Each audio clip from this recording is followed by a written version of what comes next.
Hi, everyone. Welcome to Thursday Night Live with Aish New York. And my name is Saj Freiberg, and I'm your host for this session and this presentation. The title of our show is What is Morality and Why Should We Care? And the inspiration really for this show tonight is the unfortunate loss of Rabbi Sack's last week and a little bit before last week. Rabbi Lord Sack was a towering figure on the Jewish scene, and he had just published a book, September 1st, 2020, I believe is the publishing date, 2 months ago, about morality. The title was Morality. The full title, oh, I don't have it in front of me. Let me just, give me 1 second. Do we have an image, Adam, to bring up on that?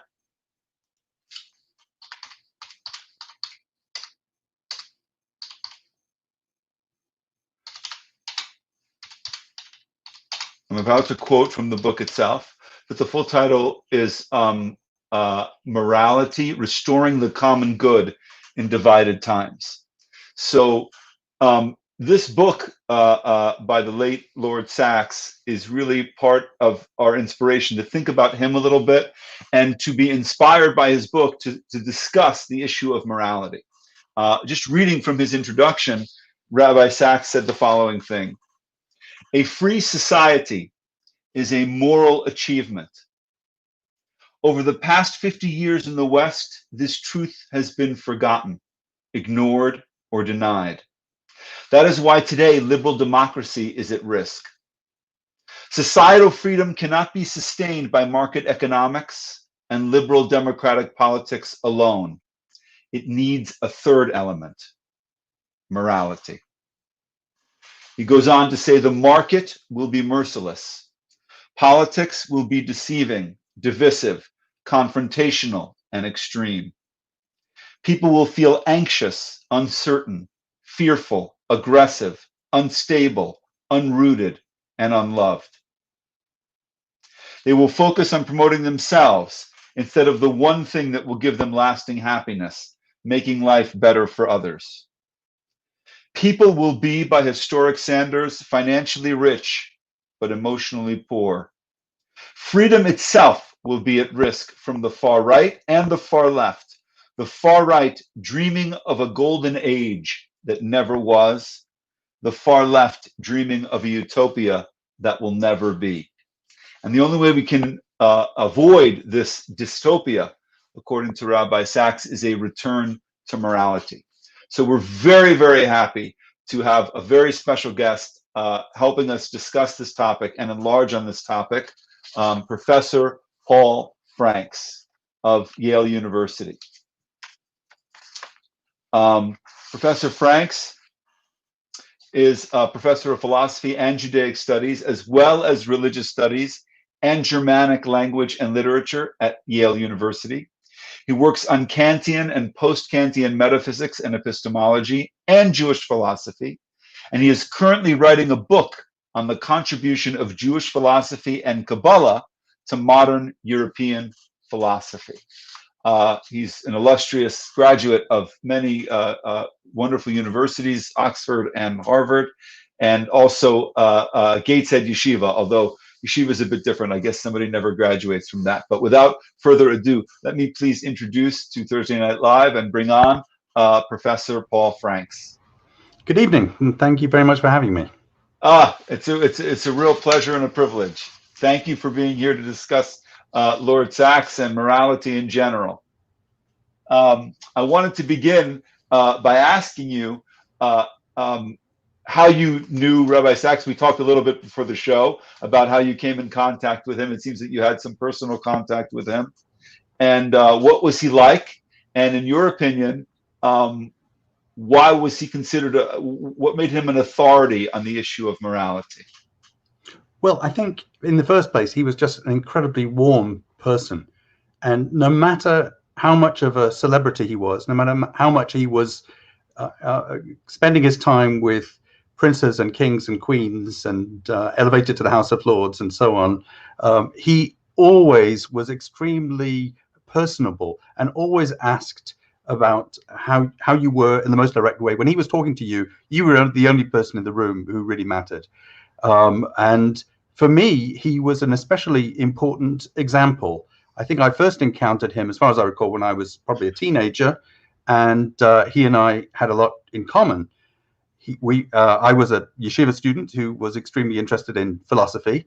I didn't know a lot of people who did both of those things. I knew philosophers, and I knew people in yeshiva, and I knew a lot of rabbis. Having grown up in the Torah center of Europe in northern England, I didn't know anybody who did both. And it was wonderful to encounter him. And he was extremely friendly to me and encouraging. And I remember a lovely Shabbos meal with him and his wife and his children. And he invited me to speak at his shul and really encouraged me to go down the path that I have gone down since then. But I think, obviously he's a great loss to his family and to all the people he mentored and to the British community. But much more than that, he managed to achieve something that I think no rabbi probably in history has ever done. He became the rabbi of the whole of the United Kingdom and, in a way, of the world.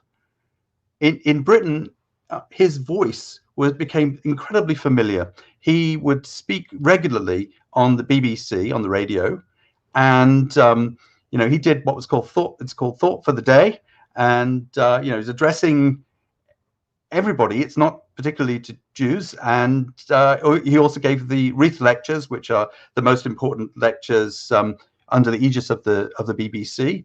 And I think after he retired from his position as chief rabbi, he really reached out across the Atlantic in particular and just became a sort of global figure, a great public thinker and a moral authority in the sense that he exemplified being present to people. And he thought really hard about problems that people care about. The book Morality is largely based on a BBC radio series, which everyone can listen to as a podcast if they would like. And, I didn't know that. Yeah. And my favorite part of those shows, he interviews lots of people, but my favorite part in each podcast is when he talks to high school students. And they have a conversation about morality, and it's wonderful, and they just feel completely comfortable with him. So I think he came to embody a sort of moral authority, not in the sense of telling people what to do, but in the sense of listening to them and listening to their concerns. And do you think that his background, having done postgraduate study at Oxford and his a deep love and familiarity with secular philosophy helped him achieve that universal? He broke out of, as you say, just the Jewish milieu and became sort of a spokesman for morality in general. I think, how do you think that came about? Question that his study, he was a student of Bernard Williams, whom I also knew, who was one of the major ethicists in Anglo-American philosophy. But I have to add to that something that Rabbi Sack says in the book Morality. He says, I learned much more about morality from being a rabbi and going to funerals than I did from my teachers at Oxford and Cambridge. Wow. And I think that's right. And I don't think there's anything disparaging about that. And that perhaps will bring us to some issues about what morality is for him. I don't think it's surprising that you would learn more about morality itself from listening to what people say about what they value about other people than you would from moral philosophy, which deals with rather abstract, perhaps very important and rigorous questions. But they're not going to tell you about what morality is in the sense of which moral values you should love or anything like that. They're going to teach you very sort of sophisticated structural issues and to engage in rigorous argument. And I think he certainly did learn those things as well. It's fascinating to hear a professor of philosophy talk about the value of going to funerals as where a person would learn morality. I think that says something about the subject that we're talking about. One of the central themes of the book is that we are living in an age where there is less morality, where we are now. Now, obviously, each age does somehow feel that morality seems to be slipping away from it. In your opinion, do you agree with that basic premise in his book, that we are experiencing a loss of morality, especially focusing on the US and the UK? Or is this just the common refrain that's always existed throughout history? I'm sure it's been a complaint with justification before, but I certainly agree that it is a big problem now. And I want to be very clear about what his lament is. It's not about people being immoral. It's that the necessary conditions for having a morality are declining, and that we all stand to lose from that. Can you expand on that a little bit? Yes. So I think it's very important, first of all, to distinguish between morality and ethics. Morality is a modern notion. There is no word for morality in Greek or in Hebrew. It is not in the ancient world at all. And it is a modern concept, and it is a modern achievement. And it dates really from the late 18th century through the 19th and the 20th. Wow, it's that recent. Yes. So look, there's always been ethics. People have always worried about what is the right thing to do, and they have put that in various ways. But in general, they have spoken from within the ethical code of a particular society or of a particular community, whether it's a religious or a political or some other sort of community. How did this modern concept of morality emerge? What does it mean? So let's suppose that we're living in a society with many different communities, many different faiths, and many different ethical codes. Now, how do we talk to one another? Morality is a common language, if you like, that allows us to talk to each other and debate, even though we come from different ethical backgrounds. And I think Rabbi Sack thought that was of enormous importance. It clearly provided a situation within which minorities like the Jews, but other minorities as well, could thrive in an unprecedented way. And we're in danger, he thinks, of losing that commonality. I know I didn't prepare this as a question, so I mean, feel free to bunt on it, Professor. But the origin of this phrase morality, it comes out of Enlightenment philosophy. It comes. Yes. It comes. How does it emerge? Where does it come from? Well, I think it's in the Enlightenment, and Immanuel Kant, in the late 18th century, is the greatest sort of early philosopher of morality. I think there's no question about that. And as I say, the idea is that there must be some sort of universal language, if you like. I think one of the things that Rabbi Sack says that's most helpful is to think about ethics in terms of different languages.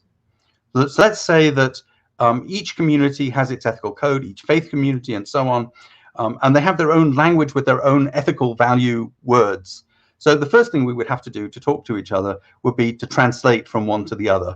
But the translation is not going to be neat. There may be concepts that don't quite fit, and there may be differences between what different communities value. So morality is the idea of a language that we have in common. How would you define morality? Well, I'm saying it's a language that can be used by people of different specific ethical backgrounds and commitments to discuss questions of value. There are sometimes other definitions that are given, and I'm not going to try to get into the moral philosophy details about that, because I noticed that Rabbi Sack doesn't. He really focuses on this question of a common language, right? If we're going to live together in a society, and we're going to take, and this is one of his main words throughout his career, collective responsibility, then we have to not only be able to translate from one language to another language, but to have a shared language in which we can talk about things. And what the great danger is that we are losing the commonality. We're losing the sense of the common good that allows us to be a we, rather than a bunch of individuals or a bunch of separate groups. And there are several reasons for that. Yeah, please. Do you have an opinion as to why that's occurring now? Yes, and I'm just trying to explain his view, but I certainly agree with a great deal of it as well. So one issue is secularization. It's not that that is necessarily bad, but in the past, certainly in Kant's day in the late 18th century, people's ethics mainly came from their religious upbringings. And then they developed what in philosophy are called thin concepts of the good and the right and so on. And those sort of gained their content from the more specific upbringings that we have. But if you just had the thin concepts and you didn't have the thick concepts of a religious or other ethical upbringing, then you wouldn't be left with very much at all. So that's one problem. So secularization without some other sort of ethical community replacing traditional religious upbringing would be a problem. Second problem. Did Kant attempt to replace this religious basis for morality? Well, he has his own version of religion, which was very much based on Christianity. And of course, you'll see in the 19th century also, following Kant, some Jewish attempts to do that as well, to sort of universalize a Jewish picture of ethics, but in a way that other people from other backgrounds can relate to it as well. So it's a question of reinterpreting certain religious symbols and doctrines. So if I'm understanding correctly, one of the reasons for the breakdown of morality is that with the secularization of society, right, exactly what was meant to replace the ethical teachings of the world's religions didn't necessarily solidify. Yes. And so we're left with a vacuum. So that's one problem. Again, Okay. I'm not saying that a secular ethics is impossible or anything like that. But I understand. Yes, but if we don't have some replacement for the religious upbringing, some other kind of ethical upbringing, then it's a problem. Second problem is the individualism of the 1960s, a sort of liberalization of lifestyles. And again, there are lots of good things about individualism, Rabbi Sack thinks, but it's a fragmentation of society. And what used to be very considered very important ethical codes and values, really people started to rebel against them, but without really instituting something else that was collective. So it's liberating to be able to do your own thing, but ultimately, in the long run, that can be very bad for society. The third problem is. Let me just. I just want to just for my own, just to make sure I'm keeping up with you. And yeah. So the second problem is that we have a focus on individuality and the development of the individual and the rights of the individual, but we don't necessarily have a replacement or a clear understanding of our obligation to community or our obligation to each other. So that's a second vacuum that we have. Exactly. And in America in particular, I think that's a problem. As Rabbi Sacks points out, de Tocqueville already noted in the 19th century that America was a place of great individualism, but the way that it could cope with that was by having a very, very strong civil society. Not by having a strong state, or not by having religion rule everything, but by having voluntary associations in between, as it were, the state and the individual. And how would you define a civil society? How would you define that? What does it mean? That space of voluntary but collective action that comes in between the state and the individual.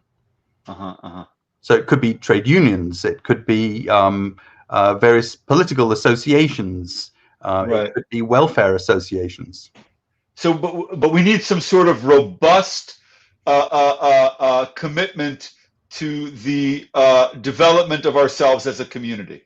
Yes, to taking collective responsibility, not only for perfecting ourselves individually, which is important, which was the 60s, that's what the 60s was about, but a collective responsibility, taking responsibility each for the other and for society as a whole. And the third factor, Rabbi Sacks thinks, is the damage to civil society that's been done by a pattern where, in the first place, the state took over some of the welfare functions of civil society. And he thinks that was a good thing. It wasn't a bad thing. In Britain, the National Health Service and welfare policies and so on, he certainly endorses those. However, then what happened was In the age of austerity, after the recession, in the last 20 years or so, 15, 20 years, the state withdrew. But civil society had given up those functions, and nobody was there to help the poor and the vulnerable. And they were left in a vacuum as well. So civil society needs to be rebuilt. And the big worry that he has, finally, is that individuals feeling lost and lonely, especially in an age of social media, are going to try to form collectives that give them meaning in a dangerous way. And this is where populism and identity politics come into it. This is the formation of groups that define themselves by the exclusion of others. They're not really collective responsibility groups. So they are part of the fragmentation of civil society that makes it impossible to have a collective subject that is capable of engaging in moral discourse. I think in my high school American history teacher would be proud of me. I think we're talking about factions, right? That's what we're right. We're talking about factions. Yes. Right, which are really just small communities that are functioning as individuals, but not taking collective responsibility. Exactly. So let me take a step back for a second, right? Going to your first point, by the way, if anybody has questions, they can post them on Facebook and we'll try to get to them.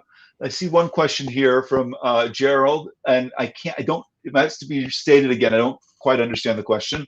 And if anybody else wants to ask a question on Facebook, please do at the H New York Facebook page. Let's take that first issue that if we're not going to base our morality on religion, right? And we want to create a new basis for our reality. Is it possible to create a moral framework on the basis of science? Is it provable philosophically? What would you or Rabbi Sacks, if you feel like you know his position, have to say about that? Well, of course, Rabbi Sacks wrote a terrific book called The Great Partnership about the different contributions of religion and science, and ultimately he doesn't see them as competing. But I think his view would also be that science cannot really solve this problem. Now, there are some attempts to provide a sort of scientific basis for ethics in the popular work of Sam Harris, for example. Right, he calls it human thriving. Yes, right? And actually there's something slightly similar in the last chapter of Rabbi Sacks's supervisor, Bernard Williams' book, Ethics and the Limits of Philosophy, where he also tries to revive the Aristotelian notion of human thriving with some psychological help. So for him, it's more a matter of psychology, and for Harris, it's more a matter of neuroscience. But the problem is that, okay, science can play some role here, in especially social science. And in fact, the book Morality is largely engaging with the social scientific literature. Social science and psychology can help us to understand something about what works and what doesn't work for us. But what defines working and not working cannot itself be derived from the science, right? So maybe we can, to some extent, measure some quantitative aspects of human thriving scientifically, but that human thriving itself is the ultimate value, that is not something that science can possibly tell you. I mean, maybe human life is not good for the cosmos. Right? Who said it was? Why is human thriving good? So I think it can't tell you that. And also the qualitative features of human thriving, there are indefinitely many different ways in which human beings could thrive. And it's not obvious that what's good for one person is good for another. I don't think that science can resolve those questions. So it can contribute tremendously. The most popular class at Yale is my colleague Laurie Santos's class on happiness. Clearly, people want to know about that. Right. And I think that all that's helpful, but it can't fundamentally tell you what your values should be. It's interesting what you said about that, because when I think of Sam Harris's comments on human thriving, right, I wondered to myself, but isn't that in competition with animal thriving? Right. In other words, the question would be, maybe the planet Earth is better off without humans, Exactly. which I think would probably be an easy argument to make from an environmentalist perspective, right? Yes. We'd have no depletion we'd have no global warming. We'd have no causing animals to become extinct. And so therefore, how can you derive from science the value that human beings add to planet Earth? Yes. I don't think it can work. So I think Harris's argument is assuming on the basis of something else, whatever that is, that human thriving is a value. How can we measure it given science? How can we decide what it consists in? But that's not the same thing as science actually providing the value itself. And I think Rabbi Sacks puts it in a very different, much more helpful way when he talks about this and talks about what your fundamental ethical values are. He talks about falling in love with a certain ethical ideal or with ethical exemplars of a certain kind. In a similar way, he talks about religion not as something that is provable or not provable. He talks about it as hearing the music under the noise. And I think that aesthetic metaphor is much more appropriate. It's helpful, but on the other hand, I mean, as a guide to trying to figure out, how a person should live their life, can we rely on something as effervescent as falling in love? Well, hopefully that's not all we're relying on, but that's why we need the robust ethical communities within which to fall in love, right? So there have to be communities that exemplify these ideals. If not, then, as you say, the mere experience, the mere passion on its own, without the social context, I think would not be enough. Okay, so I think we've arrived that it doesn't seem as if science itself can provide for us a replacement for what the strong religious content that used to exist in Western civilization. I didn't put that very well, but you get what I'm saying. That science can't replace it. Let me ask the question in a little bit of a confrontational way. Do you believe that an atheist can truly believe in morality? Yes, but it's a more complicated picture than that, because as Rabbi Sack says, there are many moralities. So to go back to his picture of what morality is a sort of ethical language. It's an ethical language that is developed so that different ethical communities living in the same society can talk to each other and have moral debates and care about each other and take collective responsibility. So which particular, that's why he doesn't commit himself to any particular morality, whether it's utilitarianism or some sort of virtue theory or some sort of deontological principle-based ethics. These distinctions that moral philosophers make are not the key point of the book, right? Because every society has to develop its own moral language that enables its different subgroups to talk to one another. So there's no reason to think that atheists cannot do that. And in fact, moral philosophy in the West has developed extremely sophisticated ways of talking about morality without any commitment to God. If you're a religious person, you can take the very same moral notions and understand them as divine commands. But if you're not a religious person, or if you're an atheist, then there's another way to think about them without losing the sense of rigor and careful, considered deliberation. And yet we're losing it. Well, that's the problem with the fragmentation of civil society. People are talking to each other much less, and as I mentioned before, social media, Rabbi Sacks thought, was a very major problem. It's really creating these subgroups that don't talk to each other at all. And now, of course, he worries about a post-truth society where each group has its own facts. I don't want to get into politics, but I think we can recognize that that's a problem, that different subgroups don't talk to each other in the same way that they did. We don't. I mean, I mentioned the BBC before, but that probably dates me as being of a certain generation. I always listened to the BBC radio from being a child, But I don't think my kids' generation and others living in England do that in the same way now. They do whatever they're doing on the internet, and they have their own sources of information. Right. You know, I had a rabbi in yeshiva who once said, if you're not allowed, they've removed in public schools in America, you can't teach religion, right? Yes. And so, how can we begin to? Well, I guess what I'm asking is, should morality be taught in public schools? What are potential solutions to this problem? But you know something? I know I just asked that question, but I'm going to stop in midstream because I just saw a question online on the screen that relates more directly to what we're talking about right now. So I want to ask the question that I just see. I'm going to save that one for later. Does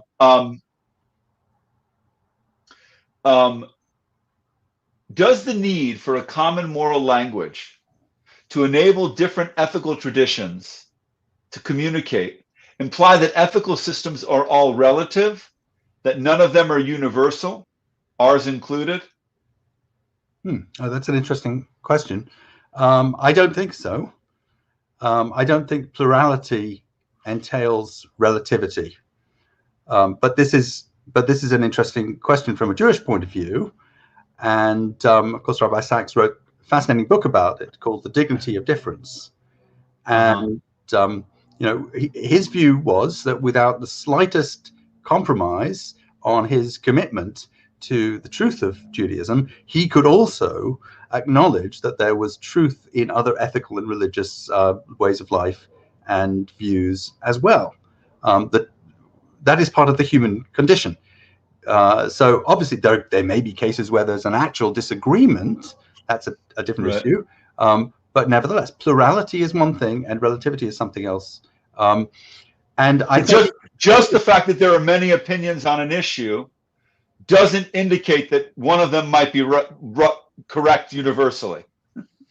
Well, it doesn't imply that one of them might be correct, less correct, to the exclusion of all the others. Right.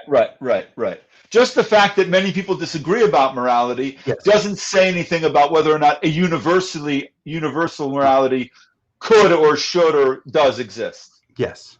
And of course, Judaism has a universal dimension embodied in the 7 mitzvahs of the Bnei Noach, the 7 Noachide commandments. But I think that is a sort of model for Rabbi Sacks of morality. Right? Judaism, for the most part, is about how Jews should act. But it also has a universal aspect in which it talks about what are the most important values, that you should have courts of justice, let's say. It doesn't say what those courts of justice should be like or what the justice system should be for other nations. And that has to be subject to how they develop it. But in the Noachide commandments, Judaism has a sort of model already for morality. Judaism does not give up its particularity, nor does it give up its own claim to truth. But it provides a framework within which different nations, different ethical backgrounds can talk to one another. I see. So if we define morality as the ability of different ethical cultures to communicate with each other, and that's breaking down, right? Do you see any possible solutions for that? Yes, I think there is hope, and I think Rabbi Sacks was a person of hope. And incidentally, he mentions a book that influenced him a great deal, which was written by a former colleague of mine, Alistair McIntyre's book, After Virtue. I used to teach at the University of Notre Dame, and McIntyre was a wonderful colleague there. And McIntyre ends that book on a note of despair and says, look, everything is basically ruined, and all we can do is retreat into whatever the equivalent of the monasteries are now. He's a Catholic philosopher, and just wait for the Dark Ages to be over. And Rabbi Sacks says, no, let's, Judaism is a religion of hope. We can do this partly because we've done it before. Civil society hasn't always existed it had to be built. And there are ways in which we can do that. We can promote it. And actually, if I can come back to the question about high school, I think this is related, because I think, you know, that's a very important educational developmental stage for people. Right. So, okay, not teaching religion in American high schools, but maybe people have heard of the Ethics Bowl. And I think that's a great thing, which we have at the university level as well as at the high school level. And in Ethics Bowl, it's a sort of a debating society, but it's different from debate, because you're not just sort of given arbitrarily some position and then defend it no matter whether you agree with it or not. You're given a complex moral question, and you have to develop a position on that moral question and a defense of it, and then you have to be responsive to other groups' criticisms.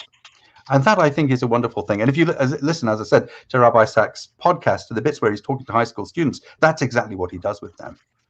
And he allows them to speak and listens to them and responds to them, but he also encourages them to engage with each other. That, to me, would be a wonderful way of teaching morality. You know, it's amazing that you mentioned that, because in my own personal journey in my life, I went to basically a secular private school growing up, and then I was kind of encountered Talmudic thinking and Judaism later in my life, and one of the most exciting things for me personally was that I was suddenly in all of these ethical conversations, which really pushed my own. I'd never forced myself to try to think through a moral dilemma in a sophisticated way.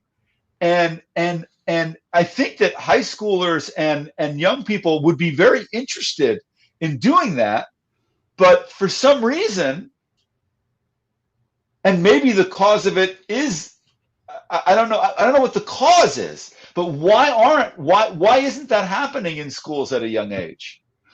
I can't answer why it's not happening, but I think I can't either. It should. And I know that so when I used to teach at the University of Toronto as well, and my department at the University of Toronto really encouraged high school philosophy classes in the province of Ontario, and we helped develop a curriculum and an essay prize that we used to judge. And I would go into different high schools and encourage them to debate, and so did my colleagues. And I think that would be a great thing to do in America. I don't think there's very much philosophy, including moral philosophy, in American high schools. You can do philosophy, as I did, at high school in England. So you know, there's a question I see here on Facebook that I think might actually relate to our discussion very directly. The question is like this, and let me give a little statement afterwards to explain why I think it might relate to us. The answer is, don't we get our values? The question is, don't we get our values from a combination of community and education? But education, whether from university or religion or the state, can also become corrupted. And what I see lying behind that question is a sort of feeling that it's futile. That you know, intricate discussions about right and wrong and morality, right? They're just going to end up in long discussions. We're not going to get anywhere. We're not going to actually be able to discover anything fundamental. How do you deal with a person who feels that way or feels cynical like that? Right. So, in fact, Rabbi Sacks mentions cynicism, and as you would guess, it's something that he rejects. Look, people are altruistic. They're naturally altruistic. People care about other people, and you know, it's been shown that even very small children can show concern about others. And maybe that's something that can be lost or it can be damaged in some way, but it's there to be worked with in the first instance. That's the first thing that I would say. The second, again, going with what Rabbi Sack says in the book, is that the stories we tell ourselves and each other really matter. The meaningfulness or the meaninglessness of our lives depends on our ability to tell a certain story. And in order to tell a story, you need concepts. So I think it does make a difference if we have these debates, and if students start to use moral concepts and to reflect on how they would make decisions. Of course, they may not always live up to it in real life, but sometimes they will. And the way that they will think about themselves and about their community will change. The stories we tell really matter. And morality is a very large part of that story. See, I wasn't so much thinking that they won't live up to what they're saying, but I'm talking about the feeling that a discussion about morality is just going to end up being, we're never going to really figure it out. So therefore, why should I waste my time thinking about it? Well, perhaps that is the wrong goal. I mean, figuring it out as if it were a mathematical problem does not seem to be the right way to approach a moral dilemma. It's a question of developing the conceptual tools or the linguistic tools for talking about it and thinking about it and negotiating it. It may not stop being a problem, but it's going to be a problem that we can talk about. And that means it's a problem that we can engage with in better ways, and we can correct the ways in which we've dealt with it before. So I think that's helpful. It's not going to reach a settled solution and tell you this is the absolutely right thing to do, and there's no more question about it. That's not the way human life is. I mean, it's the same issue in general about philosophy, right? Why hasn't philosophy made progress by solving all the big problems of what it is to lead a meaningful life? Well, because that's not what the way human life is, I think. It has made progress by developing lots of alternative concepts and for how to live, and ways to discuss it, and rigorous ways of objecting and defending certain positions. But it's not going to give you a solution the way a piece of mathematics does. So in a way, the answer to this question is it might become corrupted. It's true. It might not be right, but simply the engagement of the discussion itself and the discovery of the concepts and the words to discuss these issues could elevate us, could get us to a new ability to communicate and to commit to values collectively. Absolutely, yes. And it's interesting that you mentioned before Talmudic argument and discussion, and I think it's very much related. It's not the same project of morality, but it's certainly debate about values.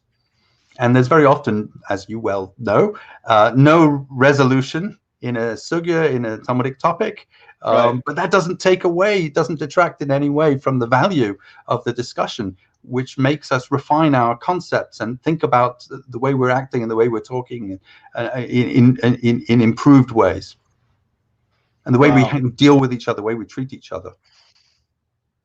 I find this particular back and forth very inspiring, because if there was some way to invigorate, I think a lot of people are thirsty for this type of talk. A lot of podcasts. Like the popularity of Jordan Peterson, the popularity of a lot of long-form discussions that Sam Harris is having. We see that there's a thirst for the discussion itself. Let's talk about it. Let's talk about what's right. Let's talk about what's wrong. Let's talk about whether religion is important or it's not important. I think there's a real thirst out there. Do you feel that as well? Absolutely. Yes, I do. Yes. So, okay, shifting for a second. Rabbi Sack's first chapter in the book is on loneliness. Would you talk a little bit about what you feel, how that relates to morality? I mean, it's such a appropriate thing to think about now during this lockdown. Yes, and in fact, the epilogue to the book, which was written later during the time of the pandemic, says exactly that. Right? When he wrote the book itself, it was before the pandemic. Right. So the great danger to morality, as we were saying before, is the fragmentation of civil society, the loss of association, the fragmentation into individualism, and so on. And loneliness is a very big part of that. People are lonely. They were lonely even before the pandemic. They're even lonelier now. So he talks about the appointment of a so-called minister for loneliness in the British government.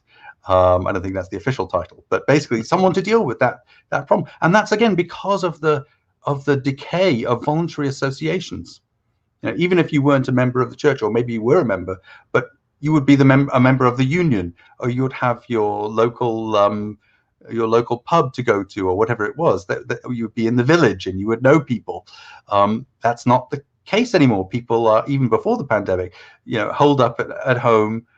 They may not have that much interaction with people, or they have interaction online, which is not nothing, but it doesn't really substitute. I think we're clear about that, and we're even clearer about it during the pandemic, when it's pretty much all most of us have. It's okay, but it's not really a substitute for actual social interaction. And I think the reason for that is that it doesn't really foster collective responsibility. Right? And so what Rabbi Sack says about religious association in particular is that it forms what he calls a covenantal community. And that's a very important term for him in this and other books. A covenant is not a contract. It is a sort of a commitment to care about one another.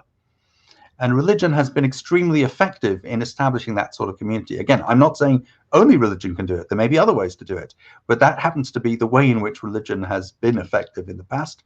It's also effective because it does this in a very long-term way. It's not just some club that's going to exist for a couple of years and then fade away, or something that will cease to exist when it's achieved its purpose. It's a permanent covenantal community. Wow. So I think loneliness is a big problem for him, because it indicates exactly the loss of civil society that is at the same time the cause for the decay of morality. So we have a lack of community, we have a lack of collective philosophy or religion, and we need to begin talking to each other and rebuilding these things. I'm going to ask a last question, actually, from our from our studio producer here. It's a great question. I think he's asking like this. Is altruism essential to morality, or could people choose to cooperate and communicate just out of self-interest? So there's a lot of philosophical discussion about whether you can get from pure self-interest to morality. In other words, whether you could show that it was in somebody's self-interest to engage in morality. But I think the assumption is that morality itself is altruistic, that it involves some sort of collective responsibility. It can be defined in many different ways. There can be forms of ethics, perhaps, that are entirely individualistic and self-directed. But I think as morality has developed, because of the role it has played socially, the sort of ethical language that we would use to speak across different communities goes together with the idea of a common good. And the idea of a common good is not only the idea that it's good for each one of us somehow to participate, but that it's good for all of us, that we constitute a community, that we are a we and not just an aggregate of I's. And that we want good for the other. Yes. Not for our own sake, but for theirs. Exactly. I hear. Okay. Yes. And incidentally, Rabbi Sack's dissertation was called Collective Responsibility in Jewish Law. So I think that was his theme throughout his career, starting very early on. Oh, well, it's been an amazing discussion, really enjoyable and interesting and exciting, Professor. I hope you feel that Rabbi Sack would be proud of it. Yes, I think so. And he's very greatly missed. He would be telling great stories and jokes in this conversation, and I miss those, and I miss the sound of his voice tremendously. Okay, well, his soul should go up and have an aliyah, as we say. The Neshama should have an aliyah, and we should all be inspired by his altruism and his desire to bring communities together. And I hope this discussion goes in some small way to help that occur. And I can't thank you enough for participating and for joining us this evening. Thank you very much. I really enjoyed the conversation, and it's been very valuable. Okay, thank you kindly. Okay, good night, everybody, and we'll see you next week on H New York Thursday Night Live. Oh, it's Thanksgiving. We might not see you. We'll see. Okay. Have a Shabbat Shalom.